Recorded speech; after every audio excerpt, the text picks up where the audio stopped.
Your bank account just crossed $15,000. You refresh the app one more time just to make sure it's real. $15,300, 5 figures, a number you never thought you'd see in your own account. You sit there staring at it, waiting to feel different, waiting for that massive rush of accomplishment. And you do feel something. For about 48 hours, you feel incredible. Then week 2 hits, and something strange happens. You don't feel motivated anymore. You feel done, like you've crossed the finish line, like the hard part is over, like you can finally breathe and live a little. That feeling right there, that's not success. That's the trap activating. Here's what nobody tells you about $15,000. It's the most dangerous number in all of personal finance. Not because it's too little, because it's just enough to make you feel successful. And the moment you feel successful, you stop doing the things that made you successful. More wealth gets destroyed at $15,000 than at any other threshold. Not from emergencies, not from bad decisions, from success. You finally feel like you've made it. And that feeling kills your momentum faster than being broke ever did. I call this the false summit. You think you've reached the peak, but you're only halfway up the mountain. And 82% of people who hit $15,000 never make it past $18,000. They spend it, stall out, or watch it slowly bleed back to zero over 18 months. You're not safe at $15,000. You're standing on the most dangerous ledge of your entire financial climb. But once you understand why $15,000 is a trap and not a finish line, you can avoid the self-sabotage that destroys most people at this exact threshold. My name is Alex, and this is Milestone Money. If you want to understand the psychological traps that destroy wealth at specific thresholds, hit subscribe. Because feeling successful is more dangerous than feeling broke, and most people never see it coming. Here's what traditional finance tells you. Build an emergency fund. Save 3 to 6 months of expenses. Once you hit that, you're financially stable. For most people, 3 to 6 months of expenses is around $12,000 to $18,000, with $15,000 being right in the middle. So conventional wisdom says, you've arrived. You've done it. You're financially responsible now. That advice is killing your wealth because it creates a psychological finish line that doesn't exist. It tells you that $15,000 means you're safe, that you can relax, that you've accomplished the goal. But $15,000 isn't safety. It's the illusion of safety. And that illusion is more dangerous than being broke ever was. I call this the false summit. It's the point where you think you've reached the peak, but you're actually in the middle of the most treacherous part of the climb. Below $15,000, you're motivated by fear. Fear of emergencies, fear of instability, fear of being broke. Fear is an incredible motivator. At $15,000, the fear disappears. You feel safe, comfortable, accomplished. And the moment comfort replaces fear, discipline dies. The exact behaviors that got you to $15,000 suddenly feel unnecessary, extreme, overkill for someone who's already successful. But here's what makes me angry.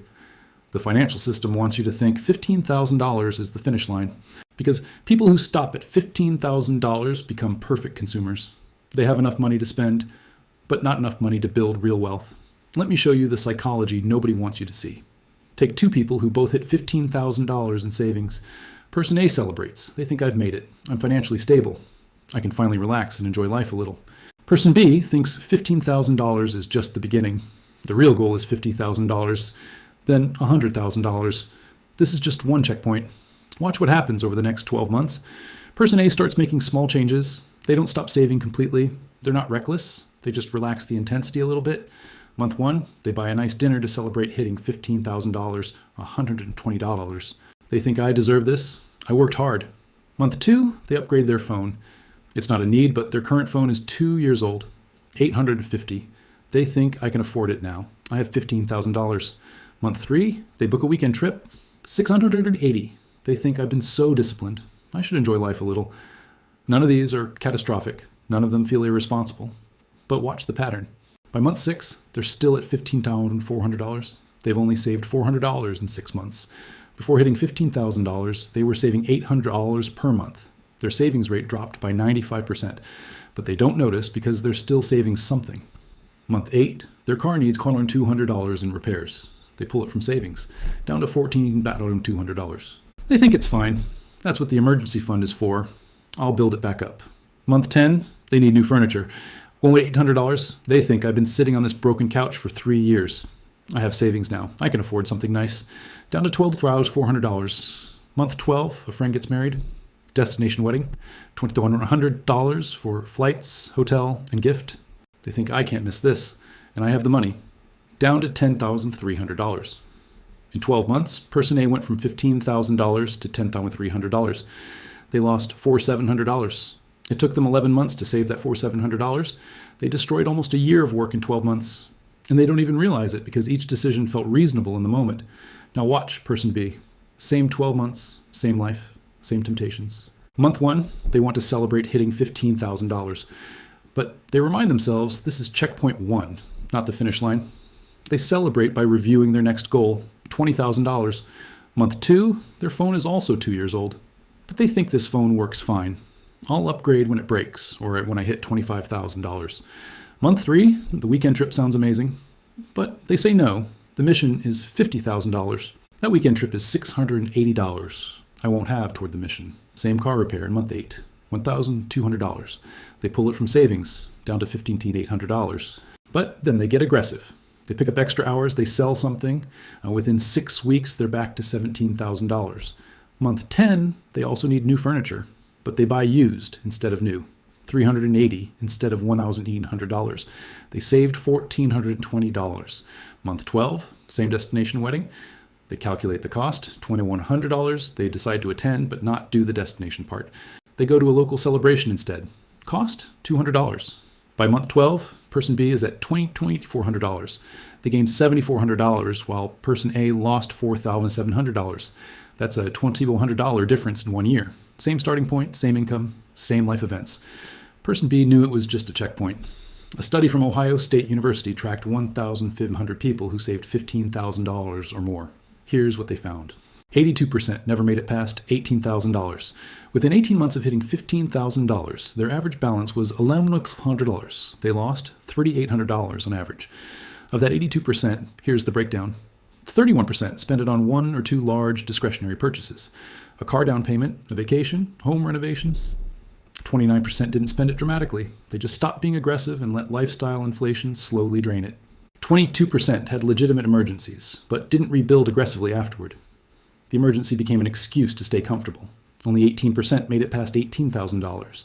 Of that 18%, 76% went on to save $50,000 or more within 3 years. The difference between the 82% who failed and the 18% who succeeded wasn't income, wasn't luck, wasn't emergencies. It was mindset. The 82% saw $15,000 as an arrival point. The 18% saw it as a departure point. Let me show you what this looks like in real life. Think about a college athlete training for the Olympics. They spend 4 years preparing. Brutal training, strict diet. Every day focused on one goal, making the Olympic team. They make the team. They celebrate. They think I did it. I'm an Olympian now. They relax just a little. Then they get to the actual Olympics. And they get destroyed by athletes who treated making the team as the beginning, not the end. The $15,000 threshold works exactly the same way. Most people treat it like making the Olympic team. Achievement unlocked. But the real competition, building actual wealth, that starts after $15,000, not before. The people who understand this go on to build $100,000, $25,000, $500,000. The people who don't understand this never escape $15,000. Here's another angle. Think about a video game. You're playing an RPG, fighting through level after level. You finally beat what feels like the final boss. The music swells. You get a victory screen. You think game over? I won. Then the screen fades. And the real final boss appears. Twice as hard. And you're not ready because you already celebrated. Most people treat $15,000 like beating the final boss. But it's not the final boss. It's the mid-game checkpoint. The real boss is $50,000, then $100,000, then financial independence. And if you celebrate too early, you get crushed. This is the false summit in action. Here's what the research shows about what happens to your psychology at $15,000. A study from Cornell University measured confidence levels at different savings thresholds. What they found was striking. At $5,000 saved, people rated their financial confidence at 4.2 out of 10. At $10,000, confidence was 5.8 out of 10. At $15,000, confidence jumped to 7.9 out of 10. But here's the problem. Their actual financial security only improved slightly. Going from $10,000 to $15,000 adds about 6 more weeks of runway. But their confidence increased by 36%. Their perception of safety increased way more than their actual safety. This creates dangerous decision-making. High confidence, moderate actual security. Perfect recipe for self-sabotage. Another study from the University of Michigan tracked spending patterns. People with $15,000 to $20,000 in savings spend 34% more on discretionary items than people with $8,000 to $12,000, 34% more. Not because they make more money, because they feel more successful. The $15,000 triggers what psychologists call the goal gradient effect in reverse. When you're far from a goal, you push hard. When you feel close to a goal, you relax. At $8,000, you're clearly not done. You're 53% of the way to $15,000. You stay hungry. At $15,000, your brain thinks we did it. We hit the target. Time to relax. But $15,000 isn't the target. It's a trap disguised as a target. And your brain falls for it every time unless you consciously override it. Let's talk about what life feels like at the False Summit. You're at $15,200. You've been saving aggressively for 17 months. You check your bank account. You see that 5-figure number. You feel pride, genuine pride. You think about your parents. They never had this. You think about your friends. Most of them are living paycheck to paycheck. You think about yourself 3 years ago, broke, stressed, barely surviving. You've transformed. You're a different person now. Someone responsible, someone successful, someone who has their life together. When you walk into a store, you don't feel poor anymore. You have $15,000. You could buy almost anything in the store if you wanted to. You don't, but you could. And that feeling is intoxicating. When someone suggests an expensive dinner, your first thought isn't, I can't afford that. It's, should I? Do I want to? The scarcity mindset is gone, replaced by option mindset. An option mindset is where discipline goes to die. You start browsing things you would never have browsed before.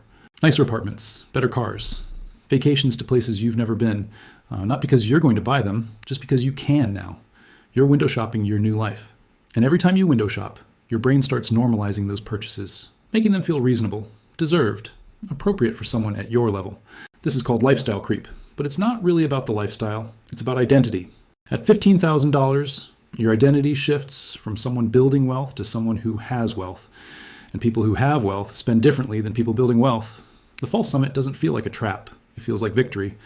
And that's why it's so dangerous. But the system wants you to feel victorious at $15,000. Here's what makes me genuinely angry about this. The entire consumer economy is designed to activate at the $15,000 threshold. Banks, credit card companies, retailers, they all know this number. The moment you cross $12,000 to $15,000 in liquid savings, the targeting changes. You start getting approved for premium credit cards. Higher limits, better rewards. Why? Because you're the perfect customer. You have money to spend. But not enough wealth to be immune to marketing. Car dealerships have financing algorithms specifically designed for people with $10,000 to $20,000 in savings. They know you can put down a solid down payment, and they know you feel successful enough to justify the purchase. The ads change too. You start seeing luxury brands, premium vacations, upgrade messaging everywhere. This is your current life. This is your deserved life. You've earned it. You're successful now. Real estate platforms do this too. Zillow, Apartments.com, they track financial profiles.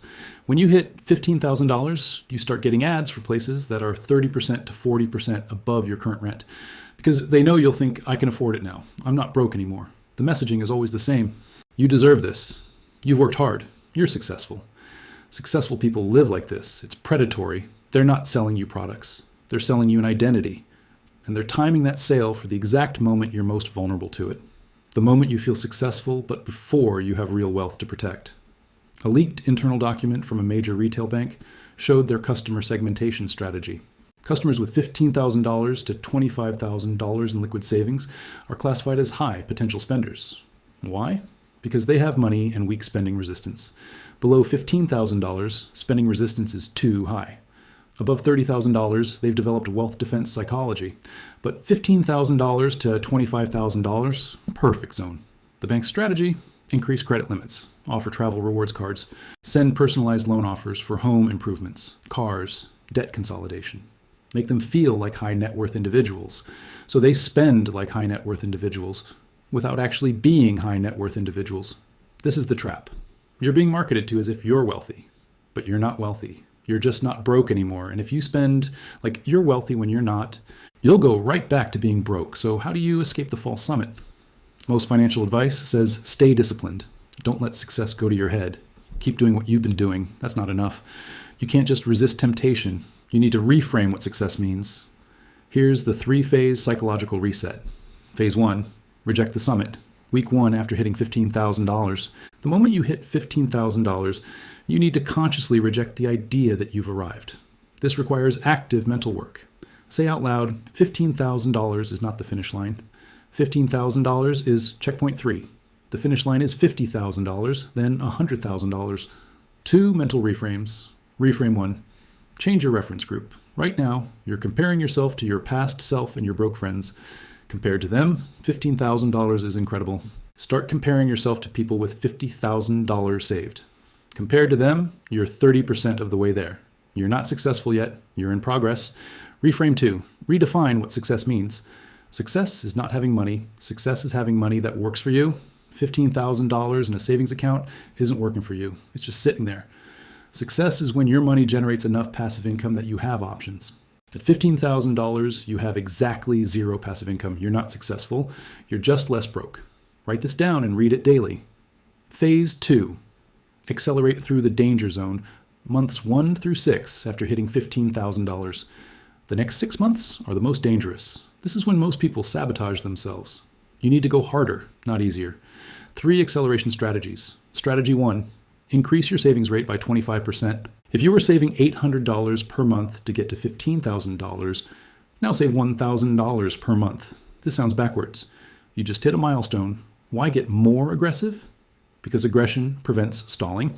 If you maintain the same pace, you'll get comfortable. If you increase the pace, you stay in growth mode. Strategy 2. Set a 6-month lock.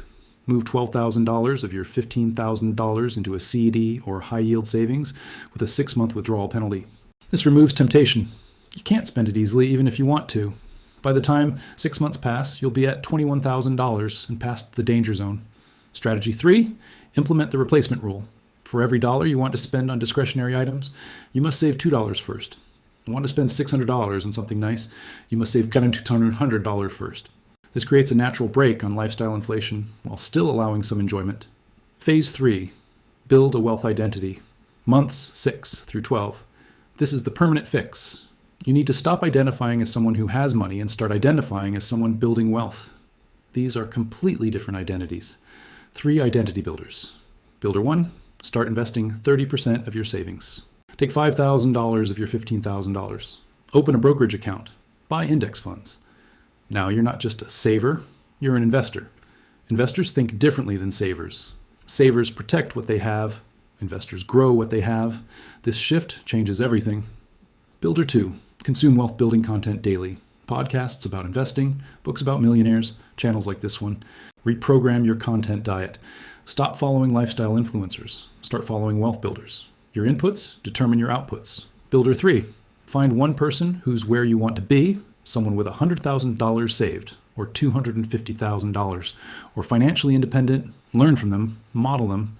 Let them be your reference point, not your broke friends. You become like the people you study. By month 12, the false summit is behind you. You've rejected the arrival mindset.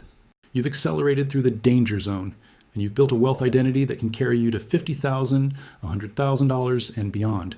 You're at $22,000 now, maybe $25,000, and $15,000 feels like a joke. You can't believe you almost stopped there. This isn't easy. The false summit is designed to trap you. You're going to feel successful. You're going to feel like you deserve to celebrate. You're going to feel like you've earned the right to relax. But here's what I need you to understand. You won't remember saying no to the nice apartment at $15,000, but you will remember the financial freedom you have at $100,000 because you didn't stop at the false summit. You won't remember the car you didn't buy, but you will remember being able to quit your job and start your business because you built real wealth instead of feeling successful. You're no longer someone who mistakes checkpoints for finish lines. You're now someone who understands the difference between having money and building wealth. You're no longer someone vulnerable to the false summit trap. You're now someone who sees $15,000 for what it is, a beginning, not an end. You're no longer someone who compares down. You're now someone who compares up, who studies people ahead of you, not behind you. If this video explained why $15,000 is more dangerous than $5,000, subscribe and turn on notifications. Because I'm breaking down every psychological trap at every wealth threshold. Send this to one person who just hit $15,000 or is close. They need to know this isn't the finish line. They need to know the real danger isn't being broke. It's feeling successful before you actually are. Drop a comment if you've experienced the false summit. Did you push through or did you stall out? What happened? Next video, I'm covering the comparative wealth trap. How having $30,000 makes you feel poorer than having $5,000. The social comparison psychology there will blow your mind. Thanks for watching, and I'll see you in the next one.